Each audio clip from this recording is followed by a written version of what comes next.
Hi friends, ಎಲ್ಲರಿಗೂ ಕೂಡ ಮತ್ತೊಮ್ಮೆ ನಮ್ಮ ಚಾನಲ್ಗೆ ನಿಮಗೆ ಸ್ವಾಗತ. ಇವತ್ತಿನ ಒಂದು ವಿಡಿಯೋ ಯಾಕೆ ಅಂತ ನಿಮಗೆಲ್ಲರಿಗೂ ಕೂಡ ಗೊತ್ತು. KE ಪರೀಕ್ಷೆಗಳು ಇನ್ನೇನು ಮುಂದೆ ಬರ್ತಾ ಇದ್ದಾವೆ. ಆ ಒಂದು ಪರೀಕ್ಷೆಗಳಿಗೆ ನಮ್ಮ ಚಾನಲ್ನಿಂದ ಫ್ರೀಯಾಗಿ ತರಗತಿಗಳನ್ನು ಒನ್ ಶಾಟ್ ಲೆಕ್ಚರ್ಸ್ಗಳನ್ನು ಮಾಡ್ಕೊಳ್ತಾ ಹೋಗ್ತಾ ಇದ್ದೇವೆ. ಇದು ಒನ್ ಶಾಟ್ ಲೆಕ್ಚರ್ನ ಭಾರತದ ಇತಿಹಾಸದ ಮೊದಲನೇ ಒಂದು ತರಗತಿ. ಇದೇ ರೀತಿ ನಾವು ಮುಂದೆ ಬರ್ತಕ್ಕಂಥ ದಿನಗಳಲ್ಲಿ ಈ ರೀತಿಯಾಗಿ ತರಗತಿಗಳನ್ನು ಕೊಡುವಂತಹ ಪ್ರಯತ್ನ ನಮ್ಮ ಒಂದು ಕಡೆಯಿಂದ ಬರ್ತದೆ. ಕರೆಂಟ್ ಅಫೇರ್ಸ್ಗಳನ್ನು ಕೂಡ ಕೊಡ್ತೀವಿ, ಅದನ್ನು ಕೂಡ ನೀವು ಫ್ರೀಯಾಗಿ ನೋಡ್ಬೋದು. ನೋಡಿ, ಮೊದಲನೇದಾಗಿ ಈ ಒಂದು ಒನ್ ಶಾಟ್ ಲೆಕ್ಚರ್ಸ್ಗಳನ್ನು ಯಾವ ರೀತಿ ಓದಬೇಕು ಅಂತಂದರೆ, ನಮ್ಮ ಒಂದು ತರಗತಿಯಲ್ಲಿ ಯಾವ ರೀತಿ ಕ್ಲಾಸಸ್ಗಳನ್ನು ಮಾಡ್ತೇವೆ, ಅದಾದ ಬಳಿಕ ನೀವು ಡೈರೆಕ್ಟಾಗಿ ನೀವು ಈ ಒಂದು PDF ಟೆಲಿಗ್ರಾಮ್ ಚಾನಲ್ನಿಂದ ಡೌನ್ಲೋಡ್ ಮಾಡಿಕೊಂಡು ಓದ್ಕೋಬೋದು. ಓಕೆನಾ, ಈಗ ಡೈರೆಕ್ಟಾಗಿ ಬರೋಣ. ಈ ಒಂದು ಒನ್ ಶಾಟ್ ಲೆಕ್ಚರ್ಸ್ನ ಒಂದು ಮೊದಲನೇ ಪ್ರಶ್ನೆ ಈ ರೀತಿಯಾಗಿ ನಾವು ನೋಡೋಣ. ನೋಡಿ, ಮೊದಲನೇ ಪ್ರಶ್ನೆ ಈ ರೀತಿಯಾಗಿದೆ. ಏನಪ್ಪ ಮೊದಲನೇ ಪ್ರಶ್ನೆ ಅಂತ ಅಂದರೆ, ವಾಂಡಿವಾಶ್ ಕದನ ನಡೆದಂತಹ ಒಂದು ವರ್ಷ ಯಾವುದು ಅಂತ ಕೇಳಿದರೆ, ನೋಡಿ ಆನ್ಸರ್ ಮಾಡಿ ನೋಡೋಣ. ಈ ಒಂದು ವಾಂಡಿವಾಶ್ ಕದನ ನಡೆದಂಥ ಒಂದು ವರ್ಷ ಯಾವುದು ಅಂತ ಪ್ರಶ್ನೆಯನ್ನು ಕೇಳಿದ್ದಾರೆ. ಆಪ್ಷನ್ 1 1664, ಆಪ್ಷನ್ 2 1600, ಆಪ್ಷನ್ 3 1598 ಮತ್ತು 4ನೇದು 1760. ನೋಡಿ, ಈ ಒಂದು ವಾಂಡಿವಾಶ್ ಕದನ ಎಲ್ಲಿ ನಡೆಯುತ್ತೆ ಅಂತ ಅಂದರೆ, ಮೊದಲನೇದಾಗಿ ಈ ಒಂದು ವಾಂಡಿವಾಶ್ ಕದನ ಏನಿದೆ ಇದು ಪ್ಯಾರಿಸ್ನಲ್ಲಿ ನಡೆಯುತ್ತೆ. ಪ್ಯಾರಿಸ್ನಲ್ಲಿ ನೆನ್ಪಿಟ್ಕೋಬೇಕು ಈ ಒಂದು ಪ್ರಶ್ನೆಗೆ ಉತ್ತರ. ಪ್ಯಾರಿಸ್ನಲ್ಲಿ ನಡೀತಕ್ಕಂಥ ಒಂದು ವಾಂಡಿವಾಶ್ ಕದನ.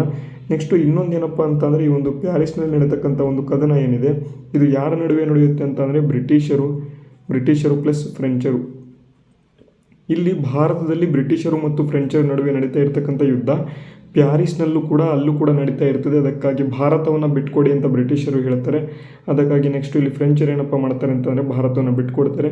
ಅದಕ್ಕಾಗಿ ಬ್ರಿಟಿಷರು ಮತ್ತು ಫ್ರೆಂಚರ ನಡುವೆ ನಡೀತಕ್ಕಂಥ ಒಂದು ವಾಂಡಿವಾಶ್ ಕದನ ಯಾವ ವರ್ಷದಲ್ಲಿ ನಡೆಯುತ್ತೆ ಅಂತ ಅಂದರೆ, ಆಪ್ಷನ್ ಡಿ ಇಲ್ಲಿ 1760ರಲ್ಲಿ ನಡೀತದೆ. ನೋಡಿ, ಇದು ಕೂಡ ನಿಮಗೆ ತುಂಬ ಇಂಪಾರ್ಟೆಂಟಾಗಿ ಗೊತ್ತಿರಬೇಕು, ಕರೆಕ್ಟಾಗಿ ನೆನ್ಪಿಟ್ಕೊಳ್ತಾ ಹೋಗಿ. ಈ ಒಂದು ಬ್ರಿಟಿಷರು ಮತ್ತು ಫ್ರೆಂಚರ ನಡುವೆ ನಡೆದಂಥ ಒಂದು ಯುದ್ಧ ಯಾವುದಪ್ಪ ಅಂತ ಅಂದರೆ ವಾಂಡಿವಾಶ್ ಕದನ. ಅದೇ ರೀತಿ ನಾವು ಮೂರನೇ ಒಂದು ಪ್ರಶ್ನೆಗೆ ನಾವು ಈಗ ಹೋಗೋದಾದರೆ, ನೋಡಿ ಫ್ರೆಂಚ್ ಈಸ್ಟ್ ಇಂಡಿಯಾ ಕಂಪನಿ ತೆರೆದ ವರ್ಷ ಯಾವುದು ಅಂತ. ಫ್ರೆಂಚ್ ಈಸ್ಟ್ ಇಂಡಿಯಾ ಕಂಪನಿ ತೆರೆದಂಥ ಒಂದು ವರ್ಷ ಇಲ್ಲಿ ಯಾವುದು ಅಂತ ಪ್ರಶ್ನೆಯನ್ನು ಕೇಳಿದರೆ, 1664, 1600, 1598, 1123 ಅಂತ ಕೊಟ್ಟಿದ್ದಾರೆ. ನೋಡಿ, ಮೊದಲನೇದಾಗಿ ಈ ಒಂದು ಫ್ರೆಂಚ್ ಈಸ್ಟ್ ಇಂಡಿಯಾ ಕಂಪನಿಯನ್ನು ತೆರೆದಂಥ ವರ್ಷ ಯಾವುದಪ್ಪ ಅಂತ ಅಂದರೆ 1664. ಭಾರತದಲ್ಲಿ ಮೊದಲ ಈಸ್ಟ್ ಇಂಡಿಯಾ ಯಾವುದಪ್ಪ ಅಂತ ಅಂದರೆ British East India company, BEIC ಅಂತ ನಾವು ಕರಿತೇವೆ. ಈ ಒಂದು ಬ್ರಿಟಿಷ್ ಈಸ್ಟ್ ಇಂಡಿಯಾ ಕಂಪನಿ ಏನಿದೆ ಇದನ್ನು 1600ರಲ್ಲಿ ಇದನ್ನು ಸ್ಥಾಪನೆಯನ್ನು ಮಾಡ್ತಾರೆ ಬ್ರಿಟಿಷರು. ಅದಾದ ಬಳಿಕ ಎಲ್ಲರೂ ಕೂಡ Dutch East India company, French East India company ಇವೆಲ್ಲವನ್ನು ಕೂಡ ಸ್ಥಾಪನೆ ಮಾಡ್ತಾರೆ. ಆದರೆ ಪೋರ್ಚುಗೀಸರು ಮಾತ್ರ ಪೋರ್ಚುಗೀಸ್ ಈಸ್ಟ್ ಇಂಡಿಯಾ ಕಂಪನಿಯನ್ನು ಮಾಡೋದಿಲ್ಲ. ಅದನ್ನು ನಿಮಗೆ ಗಮನದಲ್ಲಿ ಇಟ್ಕೊಂಡು ಇರಬೇಕಾಗಿರ್ತದೆ. ಓಕೆನಾ, ಅರ್ಥ ಆಯ್ತಾ? ಮುಂದಿನ ಒಂದು ಪ್ರಶ್ನೆಗೆ ಹೋಗೋಣ. ಓಕೆ, ಮುಂದಿನ ಪ್ರಶ್ನೆ ಏನಪ್ಪ ಅಂತಂದರೆ, ಮುಂದಿನ ಪ್ರಶ್ನೆ ಇಲ್ಲಿ ಮೂರನೇ ಪ್ರಶ್ನೆ ಈ ರೀತಿಯಾಗಿದೆ. ನೋಡಿ, ಫೋರ್ಟ್ ವಿಲಿಯಂ ಕೋಟೆ ಯಾವ ವರ್ಷದಲ್ಲಿ ಕಟ್ಟಲಾಯಿತು ಅಂತ ಇಲ್ಲಿ ಪ್ರಶ್ನೆಯನ್ನು ಕೇಳಿದರೆ, ಫೋರ್ಟ್ ವಿಲಿಯಂ ಕೋಟೆ ಯಾವ ವರ್ಷದಲ್ಲಿ ಕಟ್ಟಲಾಯಿತು ಅಂತ ವೆರಿ ಇಂಪಾರ್ಟೆಂಟ್. 1700, 1805, 1540 ಮತ್ತು 1932 ಅಂತ 4 ಆಪ್ಷನನ್ನು ಕೊಟ್ಟಿದ್ದಾರೆ. ಈ ಒಂದು ಫೋರ್ಟ್ ವಿಲಿಯಂ ಕೋಟೆ ಏನಿದೆ ಇದನ್ನು ಕಲ್ಕತ್ತಾದಲ್ಲಿ ಕಟ್ತಾರೆ, ವೆಸ್ಟ್ ಬೆಂಗಾಲ್ನಲ್ಲಿ. ಈ ಒಂದು ಫೋರ್ಟ್ ವಿಲಿಯಂ ಕೋಟೆನ 1700ರಲ್ಲಿ ಕಟ್ಟಲಾಗ್ತದೆ. ಆಪ್ಷನ್ ಎ ಸರಿಯಾದ ಉತ್ತರ. ಇದೇ ರೀತಿ ನಿಮಗೆ ಪ್ರಶ್ನೆಯನ್ನು ನಿಮ್ಮ ಒಂದು ಬರತಕ್ಕಂಥ ಪರೀಕ್ಷೆಗಳಲ್ಲಿ ಕೇಳುವಂಥ ಒಂದು ಸಂಭಾವನೆ ಅತಿ ಹೆಚ್ಚಾಗಿ ಇರ್ತಕ್ಕಂಥ ಒಂದು ಕಾರಣದಿಂದಾಗಿ ನೀವೇನಪ್ಪ ಮಾಡಬೇಕು ಅಂತ ಅಂದರೆ, ನಮ್ಮ ತರಗತಿಗಳನ್ನು ಚಾಚು ತಪ್ಪದೆ ತರಗತಿಗಳನ್ನು ನೋಡ್ಕೊಳ್ತಾ ಹೋದರೆ ನಿಮಗೂ ಕೂಡ ಈ ಒಂದು ತರಗತಿಗಳು ಯೂಸ್ಫುಲ್ ಆಗ್ತದೆ ಅಂತ ನಾವು ಹೇಳ್ತೇವೆ. ನೆಕ್ಸ್ಟು 4ನೇ ಒಂದು ಪ್ರಶ್ನೆ ನಾವು ಈಗ ನೋಡೋಣ. ನೋಡಿ, 4ನೇ ಪ್ರಶ್ನೆ ಏನಪ್ಪ ಅಂತ ಅಂದರೆ, ಇಲ್ಲಿ ವಿಲಿಯಂ ಹಾಕಿನ್ಸ್ ಎಂಬತಕ್ಕಂಥ ಒಂದು ವಿಲಿಯಂ ಹಾಕಿನ್ಸ್ಗೆ ಫರ್ಮಾನ್ ಕೊಟ್ಟಂಥ ಒಂದು ಮೊಘಲ ದೊರೆ ಯಾರು ಅಂತ. ವಿಲಿಯಂ ಹಾಕಿನ್ಸ್ ಅಥವಾ ಕ್ಯಾಪ್ಟನ್ ವಿಲಿಯಂ ಹಾಕಿನ್ಸ್ ಅಂತ ಕರಿತೇವೆ, ವಿಲಿಯಂ ಹಾಕಿನ್ಸ್ ಅಂತ. ಇವರಿಗೆ ಫರ್ಮಾನನ್ನು ಕೊಟ್ಟಿರತಕ್ಕಂಥ ಒಂದು ಮೊಘಲರ ದೊರೆ ಯಾರು ಅಂತ ಕೇಳ್ತಾರೆ. Very important. ನೋಡಿ, ಜಹಾಂಗೀರ್ ಇವರಿಗೆ ಕೊಡ್ತಕ್ಕಂಥದ್ದು. ಜಹಾಂಗೀರ್ ಆಪ್ಷನ್ ಎ ಸರಿಯಾದ ಉತ್ತರ. ಜಹಾಂಗೀರ್ ಈ ಒಂದು ಫರ್ಮಾನ್ಗಳನ್ನು ಕೊಡ್ತಾನೆ. ಮತ್ತು ಇನ್ನೊಂದು ಕೇಳಬಹುದು ಫರೂಕ್ ಶಿಯಾರ್ ಅಂತ. ಈ ಒಂದು ಫರೂಕ್ ಶಿಯಾರ್ ಏನಿದ್ದಾರೆ ಎಲ್ಲ ಫರ್ಮಾನ್ಗಳನ್ನು ಕೊಡ್ತಾರೆ. ಆದರೆ ಪ್ರಥಮ ಬಾರಿಗೆ ಫರ್ಮಾನ್ ಕೊಟ್ಟವರು ಯಾರಪ್ಪ ಅಂತ ಅಂದರೆ ಜಹಾಂಗೀರ್ ಅಂತಕ್ಕಂಥವನು. ಓಕೆನಾ, ನೆನ್ಪಿಟ್ಕೊಳ್ಳಿ, ಪ್ರಶ್ನೆಯನ್ನು ಕೇಳ್ತಾರೆ. ಅದೇ ರೀತಿ ನಾವು ಮುಂದಿನ ಒಂದು ಪ್ರಶ್ನೆಗೆ ನಾವು ಹೋಗೋದಾದರೆ, ನೋಡಿ ಮುಂದಿನ ಪ್ರಶ್ನೆ ಏನಿದೆ ಅಂತ ಇಲ್ಲಿ ಬೇಡರ ಎಂಬತಕ್ಕಂಥ ಒಂದು ಯುದ್ಧ, ಬೇಡರ ಕದನ ಅಂತಲೇ ಕರಿತೇವೆ, ಬೇಡರ ಕದನ. ಈ ಒಂದು ಯುದ್ಧವನ್ನು ಯಾವ ವರ್ಷದಲ್ಲಿ ಮಾಡಲಾಯಿತು ಅಂತ ಇಲ್ಲಿ ಪ್ರಶ್ನೆ ಕೇಳಿದರೆ, ಬೇಡರ ವಾರ್ ಅಂತಲೇ ನಾವು ಕರಿತೇವೆ, ವಾರ್ ಆಫ್ ಬೇಡರ ಅಥವಾ ಬ್ಯಾಟಲ್ ಆಫ್ ಬೇಡರ ಅಂತ. ನೋಡಿ ಇಂಗ್ಲೀಷ್ನಲ್ಲಿ ಬರೀತೇನೆ, battle of Bedara, battle of ಬೇಡರ. ನೋಡಿ ಈ ಒಂದು ಬ್ಯಾಟಲ್ ಆಫ್ ಬೇಡರ ಏನಿದೆ, ಇದನ್ನು ಯಾವ ವರ್ಷದಲ್ಲಿ ನಡೆಸಲಾಯಿತು ಅಥವಾ ಯಾವ ವರ್ಷದಲ್ಲಿ ಮಾಡಲಾಯಿತು ಅಂತ ಇಲ್ಲಿ ಪ್ರಶ್ನೆ ಕೇಳಬಹುದು. ಇದನ್ನು 1759ರಲ್ಲಿ ನಡೆಸ್ತಾರೆ. ಆಪ್ಷನ್ ಬಿ ಸರಿದ ಉತ್ತರ, ಬ್ಯಾಟಲ್ ಆಫ್ ಬೇಡರ ಅಂತಕ್ಕಂಥದ್ದು. ಓಕೆನಾ? ಎಷ್ಟು ಜನಕ್ಕೆ ಈ ಒಂದು ಯುದ್ಧದ ಬಗ್ಗೆ ಮಾಹಿತಿ ಗೊತ್ತಿತ್ತು ಎಲ್ಲರೂ ಕೂಡ ನೀವು ಕಾಮೆಂಟ್ ಬಾಕ್ಸ್ ಮೂಲಕ ಕಾಮೆಂಟ್ ಮಾಡಿ. ಮುಂದಿನ ಪ್ರಶ್ನೆಗೆ ನಾವು ಈಗ ಹೋಗೋಣ. ಮುಂದಿನ ಪ್ರಶ್ನೆ ಈ ರೀತಿಯಾಗಿದೆ ನೋಡಿ, ಭಾರತಕ್ಕೆ ಮೊದಲು ಬಂದ ವಿದೇಶಿಗರು ಯಾರು ಅಂತ. ಈಸಿ ಪ್ರಶ್ನೆ, ತುಂಬ ಸಲ ಕೇಳಿದರೆ ಭಾರತಕ್ಕೆ ಮೊದಲು ಬಂದ ವಿದೇಶಿಗರು ಯಾರು ಅಂತ. ನೋಡಿ, ಪೋರ್ಚುಗೀಸರು ಭಾರತಕ್ಕೆ ಬಂದಂಥ ಮೊದಲ ಒಂದು ವಿದೇಶಿಗರು ಆಗಿರ್ತಾರೆ. ಆಪ್ಷನ್ ಇಲ್ಲಿ ಎ ಸರಿದ ಉತ್ತರ ಆಗಿದೆ.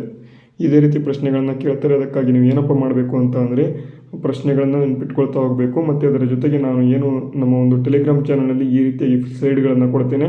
ತರಗತಿ ಆದಮೇಲೆ ಒಂದ್ಸಲಿ ನೋಡಿ, ನಿಮಗೆ ಗೊತ್ತಾಗ್ತದೆ. ಫುಲ್ ಫ್ರೀ ಸ್ಲೈಡನ್ನು ಕೊಟ್ಟಿದ್ದೇನೆ. ಅಲ್ಲಿ ಯಾವುದೇ ಅಂತ ಒಂದು ವಾಟರ್ ಮಾರ್ಕ್ ಇರೋದಿಲ್ಲ ಅಥವಾ ಏನೂ ಕೂಡ ಇರೋದಿಲ್ಲ, ಫ್ರೀ ಇರ್ತದೆ. ಇಲ್ಲಿ ಆನ್ಸರ್ಗಳನ್ನು ಕೂಡ ನಾನು ಮಾರ್ಕ್ ಮಾಡೋದಿಲ್ಲ, ಆನ್ಸರ್ ನೀವೇ ಮಾಡ್ಕೊಳ್ಳೋದಕ್ಕೆ ಸ್ಲೈಡ್ಗಳನ್ನು ಕೊಡ್ತೇನೆ.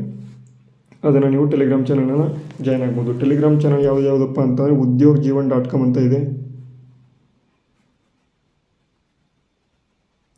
udyogjeevan.com ಅಂತ ಒಂದು ಟೆಲಿಗ್ರಾಮ್ ಚಾನಲ್ ಇದೆ. ಮತ್ತು ಇನ್ನೊಂದು ಯಾವುದಪ್ಪ ಅಂತ ಅಂದರೆ ಏನು ಸಕ್ಸಸ್ ಸ್ಟಾಕ್ ಜೀವನ್ ಅಂತಲೂ ಕೂಡ ಇದೆ.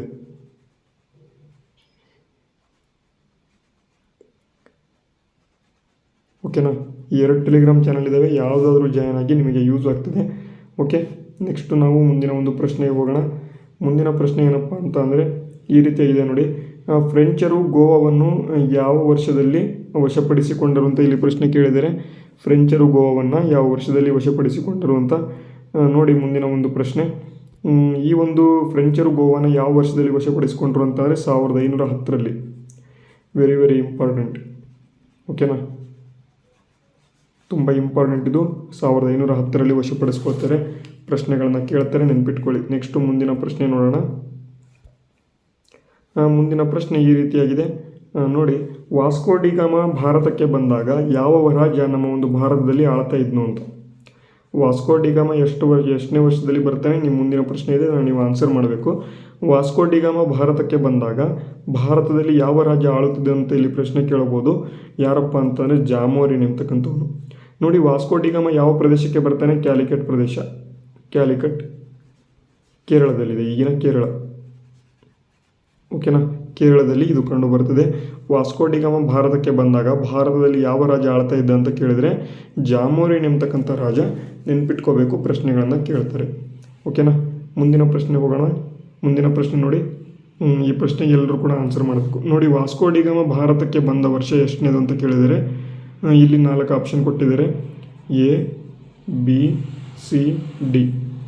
ಏನಾದರೂ ಕೂಡ ಆಪ್ಷನ್ ಏನಿದೆ ಅದನ್ನು ನೀವು ಬೇಕಾದ್ರೆ ಇಸ್ವಿಯನ್ನು ಕೂಡ ನೀವು ಕಮೆಂಟ್ ಮಾಡ್ಬೋದು. ಇವತ್ತಿನ ವಿಡಿಯೋ ನಿಮಗೆ ಯಾವ ರೀತಿ ಅನ್ನಿಸ್ತು ಎಲ್ಲರೂ ಕೂಡ ಕಮೆಂಟ್ ಬಾಕ್ಸ್ ಮೂಲಕ ಕಮೆಂಟ್ ಮಾಡಿ ತಿಳಿಸಿ. ತರಗತಿ ತುಂಬ ಯೂಸ್ಫುಲ್ ಆಗಿದೆ ಅಂತ ಅಂದ್ಕೊಂಡಿದ್ದೇನೆ. ಒನ್ ಶಾಟ್ ಲೆಕ್ಚರ್ಸ್ ಯೂಸ್ಫುಲ್ ಆಗ್ತಾಯಿದ್ರೆ ಎಲ್ಲರೂ ಕೂಡ ತಪ್ಪದೆ ನಮ್ಮ ಚಾನಲ್ನ ಸಬ್ಸ್ಕ್ರೈಬ್ ಮಾಡೋದನ್ನು ಮರಿಬೇಡಿ ಅಂತ ಹೇಳ್ತಾ ವಿಡಿಯೋನ ಇಲ್ಲಿ ಮುಗಿಸ್ತೇನೆ. ಮುಂದಿನ ವಿಡಿಯೋದಲ್ಲಿ ಸಿಗೋಣ. ಅಲ್ಲಿವರೆಗೂ ಜೈ ಹಿಂದ್, ವಂದೇ ಮಾತರಂ.